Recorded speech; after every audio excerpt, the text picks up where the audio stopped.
the Authorized Version, which is the King James, and the Revised Version, which is the English Revised Version of 1881, and its American variations, which would be the American Revised Version.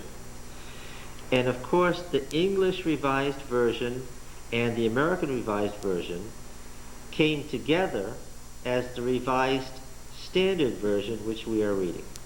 Okay, the Revised Standard Version is 1946 to 52. Now, what that means is the Revised Standard Version brought the English Revised Version, the ERV, which Mrs. White used so often, and the American Revised Version, the ARV, which she used from time to time, together into a single wording. Okay, and used the scholarly material that was available to them between 1946 and 52.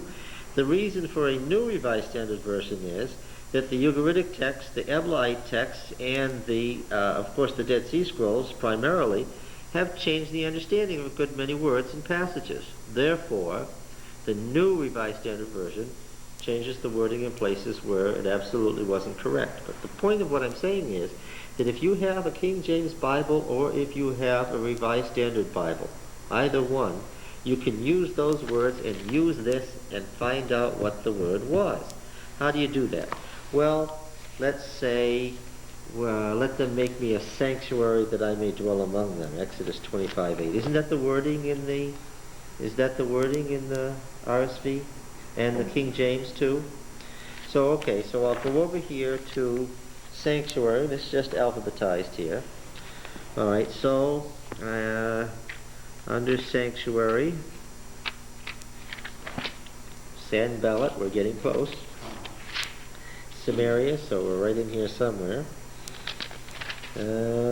Sanctuary. Sanctify, sanctuary. Okay. I find Leviticus 25:8, let them make me a sanctuary that I may, and I see in the right-hand column that it's word number 4720. All right. So now, what I do is I go back to the back section here. There's a Hebrew section and a Greek section. I'm going to the Hebrew section, and I'm going to look up word 4720. Okay. You can't do Bible study without a concordance. I don't mean the little concordance in the back of your Bible. I mean a real concordance. And I find out that the word here is mikdash, because of course sanctuary is mishkan. This is mikdash, and the root is kodesh. I find it here, and I even find an English transliteration of how to pronounce it. Okay, it tells me not in the modern phonetic things that you have to have a key to modern phonetic symbolism to understand how to pronounce it, but in a way that's pretty obvious how to say mikdash.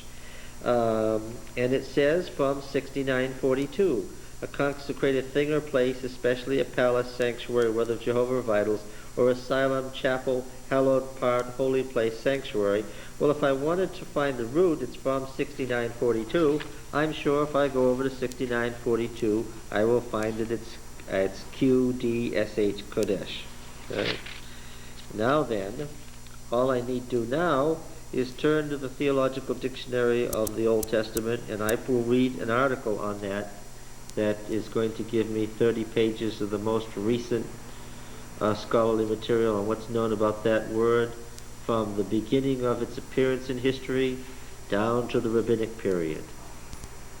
Okay? Now here, what I'm telling you is how you, as an English reader without having one day study in Hebrew, Aramaic, or Greek, could nevertheless have at your fingertips the most up-to-date scholarly material in each of these words. It's not a very difficult process. Okay? Using just the old 1890 Strong's Concordance, Strong's Exhaustive Concordance to the Bible, which is also in the CBD thing too, I noticed. And I forgot how much it was, but it wasn't very expensive. It wasn't even as expensive as one of our textbooks. And the entire, this series isn't complete. It's only halfway through the Hebrew alphabet. But the entire up-to-date Theological Dictionary of the Old Testament was less than $100. Okay? So there's more material about the Old Testament for $150 than you could absorb in a lifetime.